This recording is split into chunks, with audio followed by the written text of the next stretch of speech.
You ever notice how humans say they love the planet like it's a person they're dating, then immediately do things that make it want to leave us? We talk about Mother Earth like she's some kind nurturing figure, but if she could talk back, she'd probably file a restraining order. We take her air, her water, her forests, her silence, and we ruin all of it, every single thing we touch. And the funniest part is we always do it with a smile, with the best of intentions, saying, we're making life better.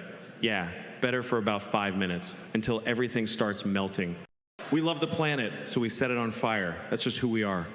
We invented cars to go places faster, planes to travel the world, factories to make everything we don't need, and then we look around and go, why is the weather acting weird?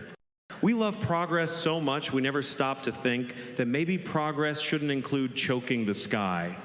It's like we built a house and then started setting little fires in every room just to see how bright it gets. And when it starts burning, we don't put it out, we post about it. Thoughts and prayers for the Amazon rainforest? Yeah, that'll help. I'm sure the trees really appreciate your Wi-Fi sympathy. What's funny is how humans make disasters sound like they just happened to us, like we had nothing to do with it. Oh, the planet's heating up. Yeah, no kidding. It's not like billions of people driving metal boxes that fart poison into the air every day could have anything to do with that, but we act shocked. Like we just woke up one day and said, wait, why is it hot in December? We're the only species that builds its own problems, then holds conferences about how to fix them while continuing to make them worse in the background. Every solution comes with an even bigger problem wrapped inside it, like some kind of environmental Russian doll of stupidity. We create plastic to make life easier, and now the ocean's filled with it. We love plastic, cheap, durable, shiny, eternal. It's basically our child, and like every spoiled child, it refuses to leave. It's in the ocean, the air, the fish, even the snow. We've managed to pollute the planet from the bottom of the sea to the top of the mountains, and we act like we're shocked. Oh no, microplastics found in human blood. Well, where'd you think all that stuff was going? It didn't just disappear when you threw it in the trash. We're just now realizing that the planet doesn't have a delete button. And yet, humans will still hold Earth Day, pat themselves on the back for one day of pretending to care, plant a tree, and then spend the next 364 days undoing it. We recycle bottles for a week and then fly halfway around the world for a vacation that pumps more carbon into the sky than that recycling ever saved. That's human balance. Do one tiny good thing so we can feel better about doing 10 terrible ones.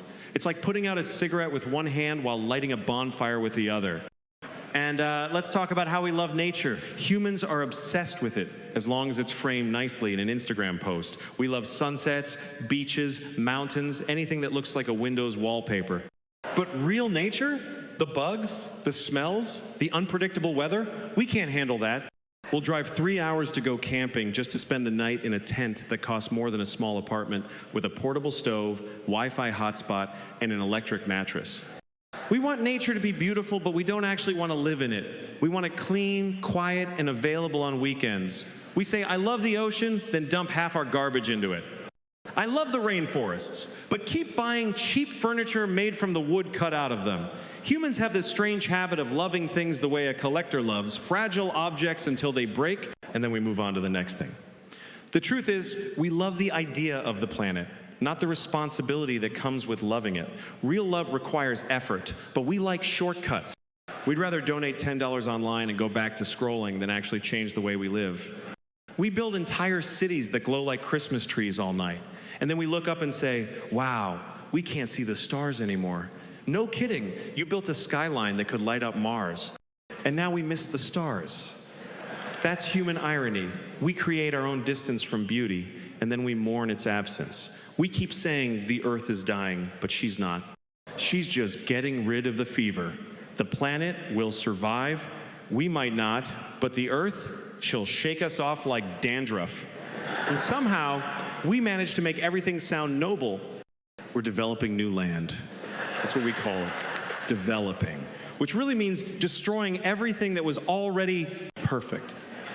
Every time humans develop something, something natural disappears, and we don't even notice it anymore. We pave over green fields to build shopping malls where people buy shirts that say "Save the Earth." It's almost poetic. We love to name streets after what used to be there. Welcome to Pine Grove Avenue. There hasn't been a pine tree here in 50 years, but we kept the name just so we can remember what we lost while pretending we didn't. We turn rivers into sewers, forests into suburbs, and then complain about pollution and noise. We're like the friend who breaks everything he borrows and then asks why people don't trust him anymore. And then there's the weather. Humans love talking about it, as if we have nothing to do with how weird it's become. Oh, it's snowing in April again. Yeah, maybe because the sky's confused, man. It doesn't know what season it is anymore. The planet's on life support, and we're debating whether to unplug the machine or install better filters so it looks cleaner in the photos. What makes it all so absurd is that deep down, we do care. We just care in the most human way possible, emotionally, but not practically. We love the planet when it's convenient, when it's on our screens, when it makes us feel peaceful. But when it demands something from us, like less waste, less greed, less comfort, we ghost it. Like every bad relationship, we want the good parts without the effort. But here's the thing, every single thing humans do to the planet, we're really doing to ourselves. When we poison the air, it's our lungs that breathe it. When we ruin the soil, it's our food that grows from it. When the oceans rise, it's our homes that go under. We keep forgetting that we're not guests on this planet, we're part of it. And if we keep treating it like a resource instead of a relationship, eventually the planet will stop caring whether we're still around. So maybe loving the Earth isn't about grand gestures or global summits. Maybe it's just about shutting up for a second, listening, and realizing we don't own this place. We're borrowing it from everything that comes after us. But humans aren't great at borrowing. We take, we break, and we leave a mess for someone else to clean up. We say we love the planet. We write songs about it, make movies about saving it, post pictures of it with hashtags. But love without action isn't love. It's just a performance. And we've been performing for too long, clapping for ourselves while the stage burns down. If we truly love this world, maybe we'd finally stop trying to fix it and start trying to respect it. Humans have this funny thing with love. We're obsessed with it. We write songs about it, we make movies about it, we build our whole lives around it, and then the second we actually get it, we start tearing it apart piece by piece. It's like we fall in love just to see how fast we can ruin it. No other species does this. Birds don't date for 3 months and then say, "It's not you, it's me, I just need to find myself."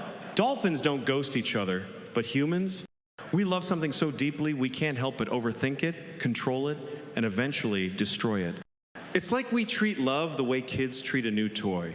It's all excitement and wonder until it breaks, and then we cry that nothing lasts anymore. We say love is the most powerful force in the world, and maybe it is. But humans have this amazing ability to turn even the purest things into a complete mess.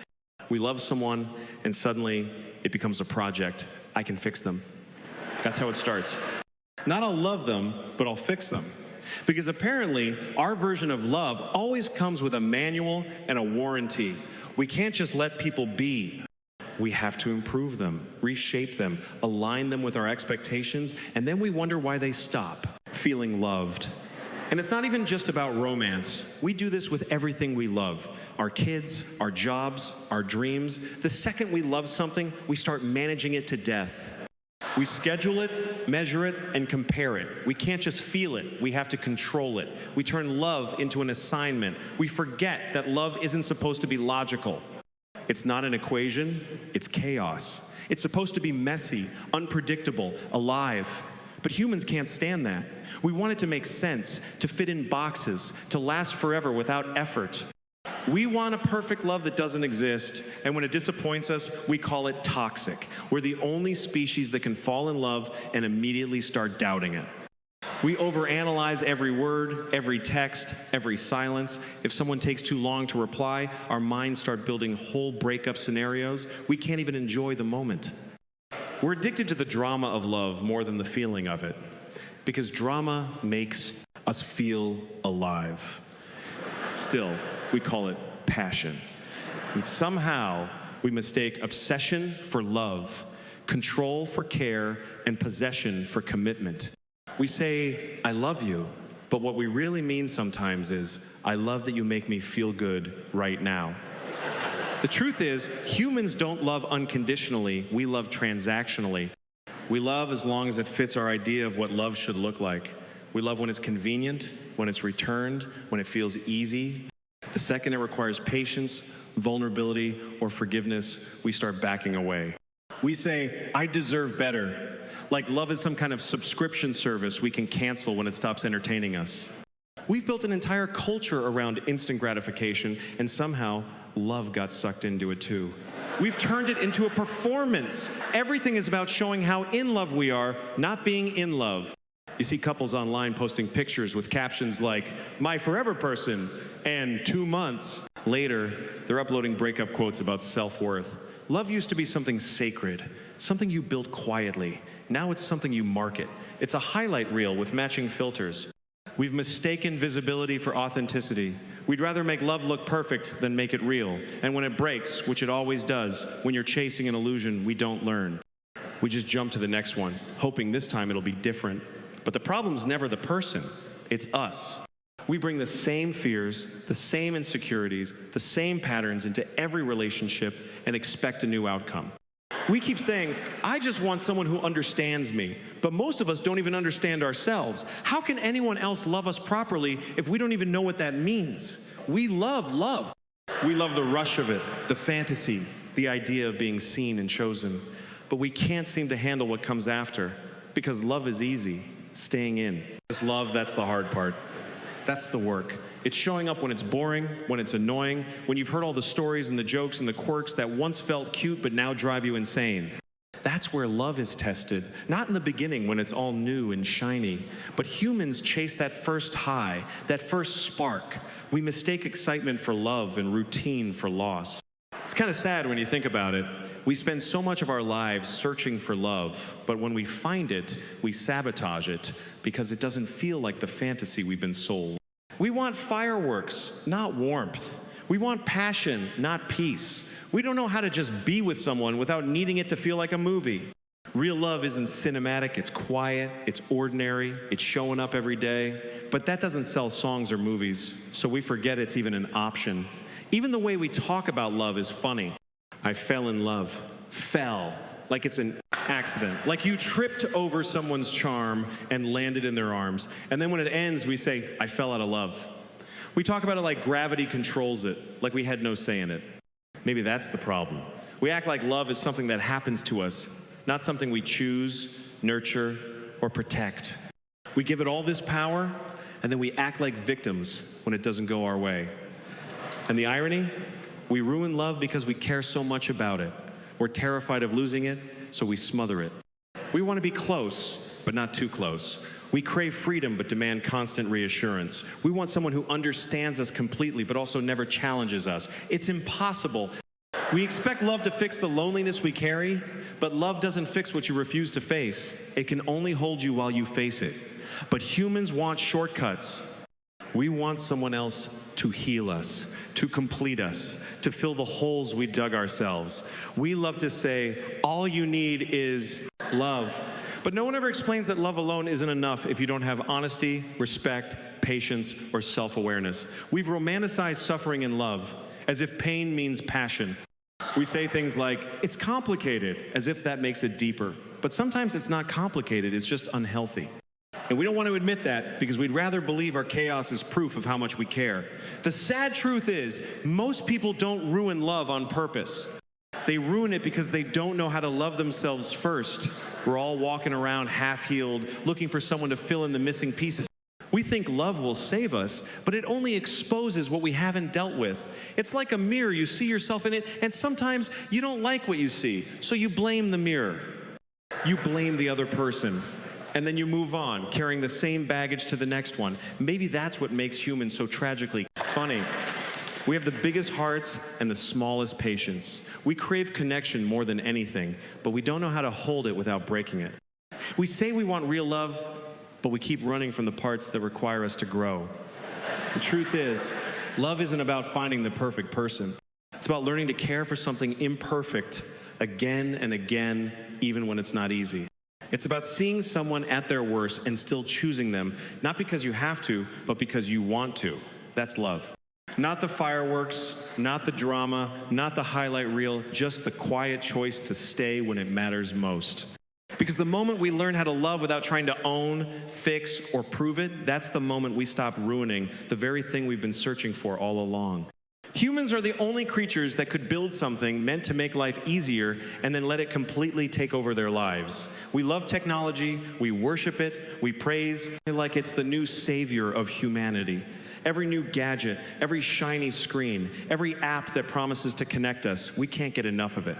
We're obsessed with convenience, with speed, with the feeling that we're in control of everything from the palm of our hands.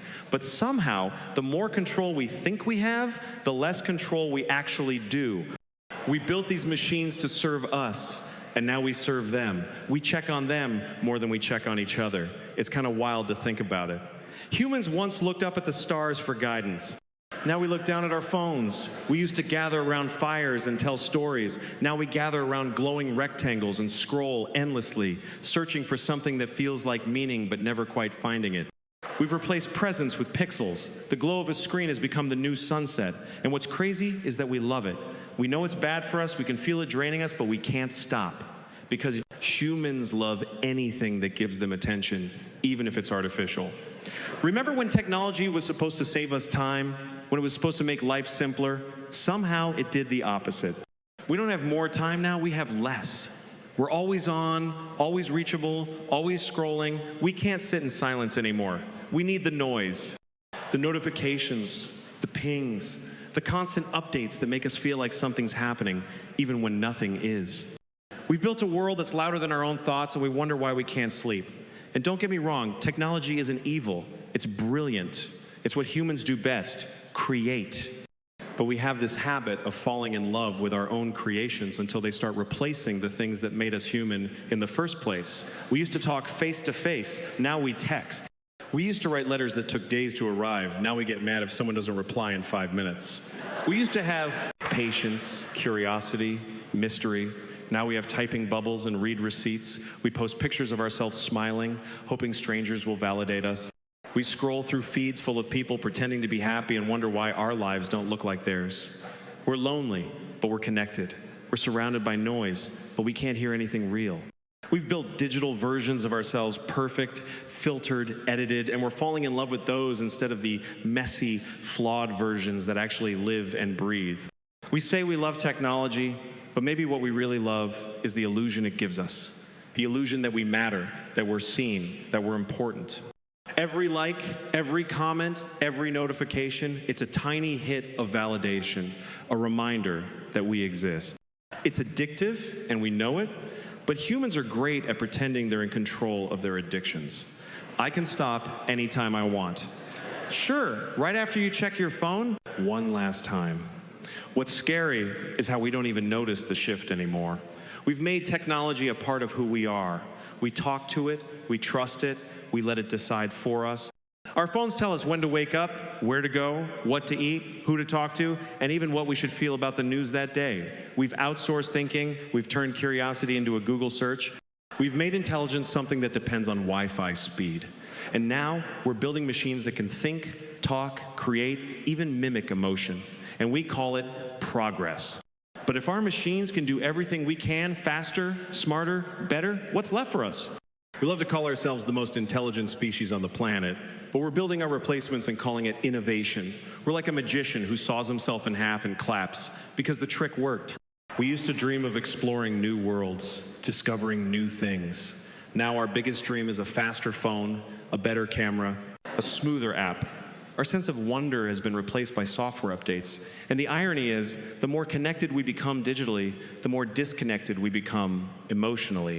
We sit next to each other, each person lost in their own screen, and call that togetherness. Families at dinner, couples in bed, friends at cafes, everyone's physically there, but mentally somewhere else.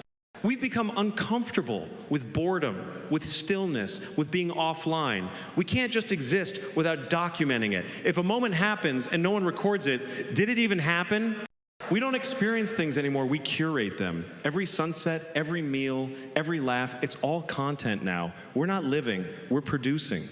We're turning our lives into highlight reels and then comparing them to everyone else's. And in the process, we forget what it felt like to actually live those moments without needing to prove they happened. Even our emotions have become digital. We don't say how we feel anymore, we send emojis. We don't comfort people, we react with hearts. We've reduced communication to symbols, love to likes, and empathy to algorithms. And then we wonder why people feel so unseen. It's because real connection can't be coded.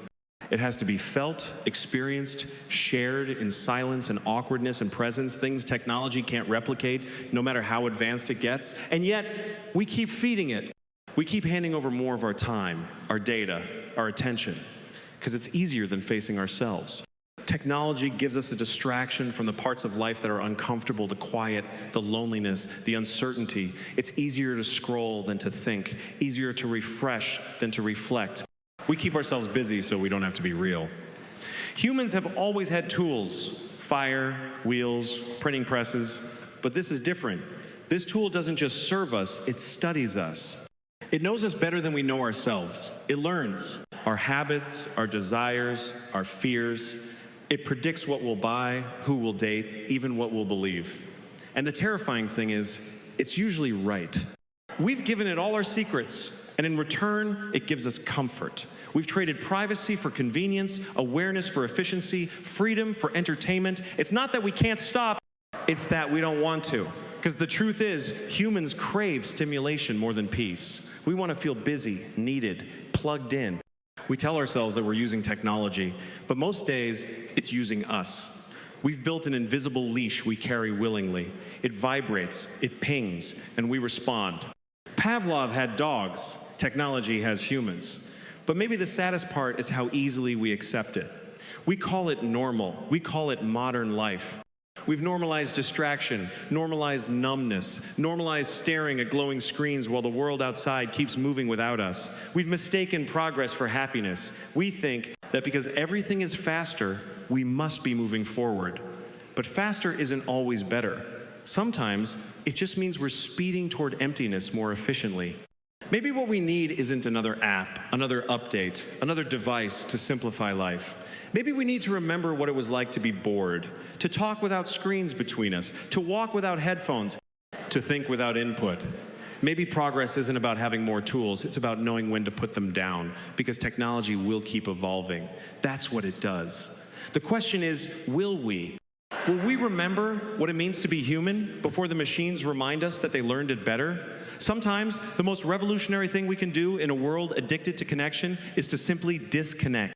Humans have this strange, twisted way of showing love to animals. We adore them, we cry over them, we make movies about them, we put them on calendars, we wear shirts that say "Save the whales," and then we go home and eat a burger the size of a small planet. We say we love animals, but we really mean we love the ones that don't inconvenience us. The ones that are cute, cuddly, or good for selfies. A dog, a cat, maybe a dolphin, sure, they get our love.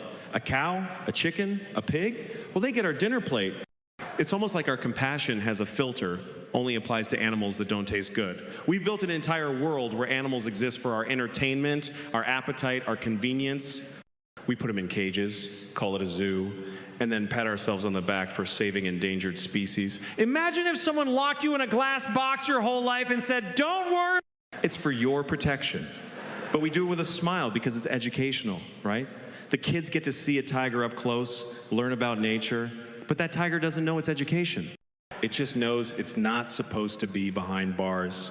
We love wild animals as long as they stay where we can watch them safely, behind glass, on a screen, or in a park with a fence around it. And what's worse, we've commercialized compassion. You can now adopt a panda online for $20 a month. You'll get a certificate, a plush toy, and maybe a photo of your panda in the wild. It's the perfect relationship. You get all the emotional satisfaction without any real responsibility. We've turned empathy into a subscription service. That's human love, convenient, comfortable, detached. But when it comes to the animals that feed us, that keep our industries running, suddenly we look the other way. We don't want to think about where our food comes from. We just want it wrapped, labeled, sanitized. No blood, no fur, no faces, just packages. We've created a system where we can love animals and eat them at the same time, as long as we never have to face the in-between part. We'll shed tears over a whale caught in plastic, but won't blink at the idea of billions of animals living their entire lives in cages, never seeing the sky. And the worst part, we justify it. It's just nature, we say, as if nature ever built a slaughterhouse. We have a habit of romanticizing animals when it suits us and ignoring them when it doesn't.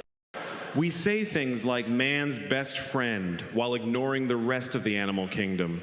We've turned selective love into a moral compass. The same person who would risk their life to save a drowning dog might not think twice about fishing for fun. We pick and choose our compassion like it's a buffet. Take a little bit of kindness here, a little bit of ignorance there. Even our entertainment is full of contradictions. We love watching wildlife documentaries where a British voice whispers about how majestic a lion is, the lion, king of the savannah. Meanwhile, half the viewers are eating chicken wings while they watch. We can marvel at nature on TV, but can't handle the reality that we're destroying it outside. We treat the natural world like a movie set that exists for our viewing pleasure. When the credits roll, we go right back to forgetting it. It's not even about being vegan or moral, it's about how disconnected we've become from what we claim to love. We talk about balance, about respecting life, but our actions say otherwise. We've industrialized cruelty to the point that it doesn't even register as cruelty anymore. It's just business.